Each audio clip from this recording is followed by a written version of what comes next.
Hello everyone. आज का rule क्या कहता है आपका in English most illness okay names are treated as uncountable and singular even if they end in S. Okay, तो इसका क्या मतलब है, जो आपके बीमारियों के अंग्रेजी नाम होते हैं ओके उनको हम क्या कहते हैं, अनकाउंटेबल कंसिडर करते हैं, भले ही उनके पीछे एस लगाओ या फिर ई एस से एंड हो।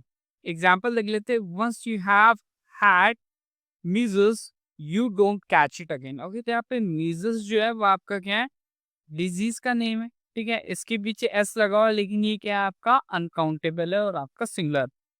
क्यों? क्योंकि ये क्या है, बीमारी का नाम है। तो ये ध्यान रखना आपको, जब भी एग्जाम में ओके किसी भी सवाल में एरर स्पॉटिंग का आता है, उसमें बीमारी का नेम हो और उसको प्लूरल कंसिडर किया जा रहा है, मतलब उसके अकॉर्डिंग प्लूरल वर्ब यूज हो रही हो, या फिर उसके साथ ए और एन आर्टिकल यूज हो रहा हो, द आर्टिकल यूज हो रहा हो, तो गलत है, ध्यान रखना है इसको। ठीक है, नेक्स्ट आपको देखो क्या है, आपका flu is quite common these days. Okay, तो यहाँ पे फ्लू है, ये भी आपका क्या है, अनकाउंटेबल है, सिंगुलर है। देखो उसके अकॉर्डिंग इज वर्ब भी आया हुआ है, तो ये आपका क्या है, सिंगुलर है, ध्यान रखना। कुछ और रूल्स हम देख लेते हैं। क्या है आपका, सम माइनर, जो छोटे मोटे आपकी बीमारियां होती है, हेल्थ इश्यूज होते हैं okay, are generally countable.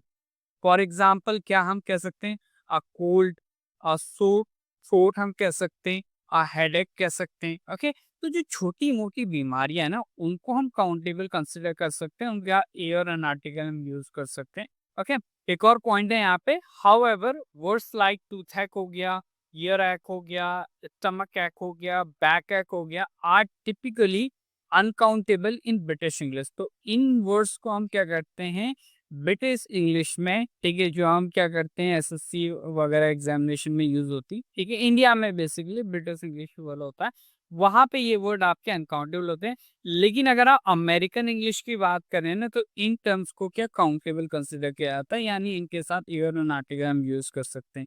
British English में हम कहेंगे आपका I am suffering from toothache. Okay, तो ये ध्यान रखना है। वहीं अमेरिकन इंग्लिश की बात करेंगे तो हम क्या कहेंगे, I have a toothache. Okay, तो ये चीज आपको ध्यान रखना है। ये आपके 3 से 4 रूल्स इलनेस से रिलेटेड है। ओके, मतलब बीमारियों से रिलेटेड है, बीमारियों के नाम से रिलेटेड है, कि कब उनको काउंटेबल कब अनकाउंटेबल उनको कंसिडर करना है, ये आपको ध्यान रखना है। एग्जाम्पल देख लेते हैं। यहाँ पे सेंटेंस भी आपका, she said she had a flu. Okay, तो यहाँ पे देखो आपका शी सब्जेक्ट है, प्रोनाउन है, सेड आपका क्या है, मीन वर्ब हो गया, और शी आपका प्रोनाउन है, सब्जेक्ट है किसका, सबऑर्डिनेट क्लॉज का, हैड आपका मेन वर्ब हो गया, हैज हैव क्या है आपका, हैज हैव ये फर्स्ट फॉर्म होगी, हैड आपका सेकंड फॉर्म होगी, हैड आपकी थर्ड फॉर्म हो गई। ये आपको ध्यान रखना, मेन वर्ब है, ही शी हैड व्हाट, रिप्लाई मिला अ फ्लू। ओके, तो मैंने बताया आपका ब्रिटिश इंग्लिश में क्या होगा, आपका इनको अनकाउंटेबल कंसिडर करेंगे बीमारियों के नाम को, तो ए आर्टिकल नहीं आएगा अनकाउंटेबल नाउन के साथ, कभी भी ए और एन आर्टिकल हमने यूज नहीं करना।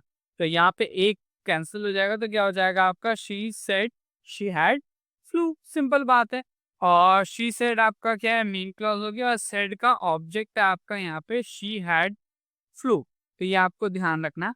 चलो, बाकी इससे पहले की 2 से 3 वीडियो और है अनकाउंटेबल नाउंस पे, उनको आपने देखना है। बेसिक अनकाउंटेबल नाउंस के रूल है। अगला जो आने वाला है पार्ट, उसमें हम एडवांस जो आपके अनकाउंटेबल नाउंस से रिलेटेड रूल्स है वो हम डिस्कस करेंगे। चलिए मिलते हैं in the next session. Till then, जय हिंद, जय भारत।